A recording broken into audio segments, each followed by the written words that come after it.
From Radiance Films comes director Seijun Suzuki's 1977 A Tale of Sorrow and Sadness on Blu-ray. This is a Japanese film with English subtitles. It runs 93 minutes. Director Seijun Suzuki, you may know if you're into Japanese cult cinema as the director of Branded to Kill and Tokyo Drifter. And indeed, this is the first film he had made after like a decade of not making movies for one reason or another, not making theatrical feature films for one reason or another. I had never heard of this until I received this Blu-ray from Radiance Films to review. I really liked this a lot. I went in completely blind. I thought this was maybe a different kind of movie than it turned out to be, but I'm very, very glad it is what it is.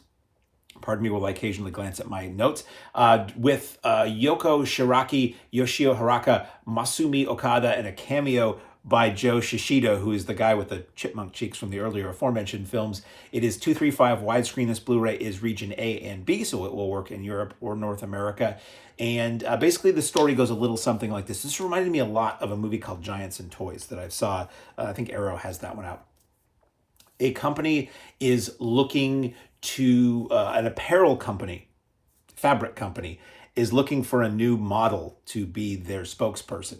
And they decide this young up-and-coming female golfer is just the right person to do that. So they start getting involved in her life. She has a boyfriend slash manager slash, I'm not sure what you would call him, who oversees her career and sees the old folding green coming his way if he makes this thing a success.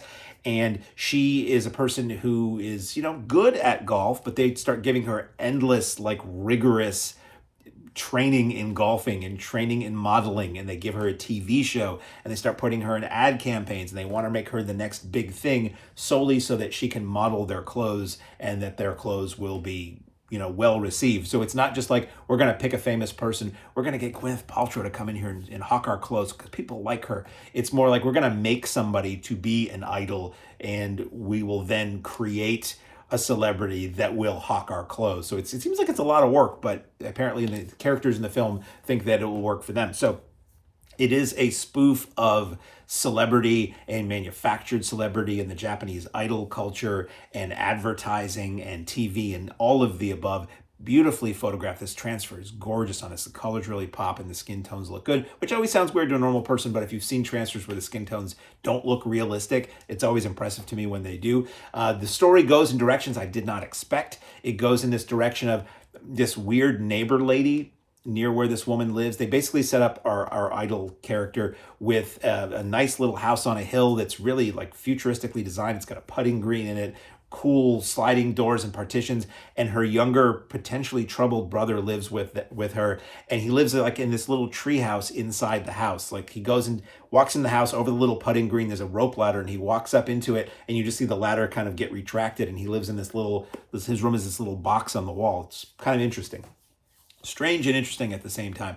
So a neighbor lady is very jealous of our heroine and starts to become a stalker, essentially, and doing more and more, blackmailing her into insinuating her into this woman's life and career. And it just goes in strange, dark directions you would not expect, because otherwise it's a very sunshiny, upbeat film for the most part. So I really enjoyed this.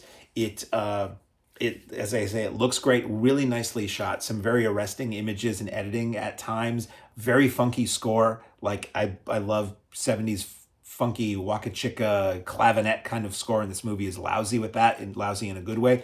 It looks amazing. It is just a really good flick. I don't want to say too much about it. It's if you like Japanese films, if you like Seijun Suzuki, if you like films that are like Giants and Toys, that satirize culture, and this one really goes multiple directions. Like I said, you've got TV, you've got advertising, you've got print media, you've got idol, you've got sports, you've got all kinds, you've got interpersonal stuff, you've got the stalker culture, you've got troubled kid, latchkey kid, not really looked after enough, and maybe he really should be, kind of stuff. Extras on this include a commentary by Sam Deegan. She is always great, and it gets into a lot of stuff about all of the major players in this film, as well as the cultural aspects that this film that delves into that we as Westerners now might not be aware of if Sam wasn't there to let us know.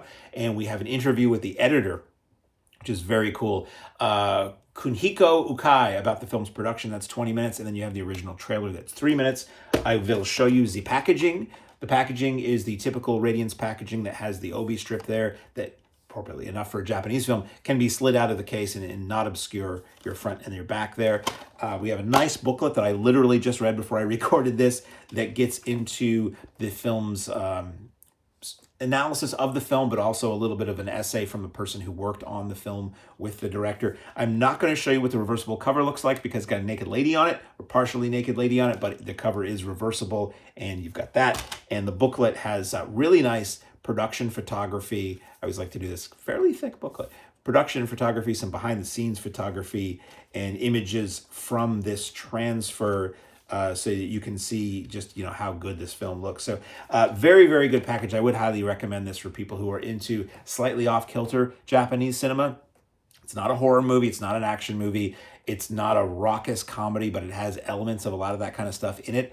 And it's really good. And it's a film that I don't know that's ever been released here before. So available on Blu-ray from Radiance Films is indeed A Tale of Sorrow and Sadness.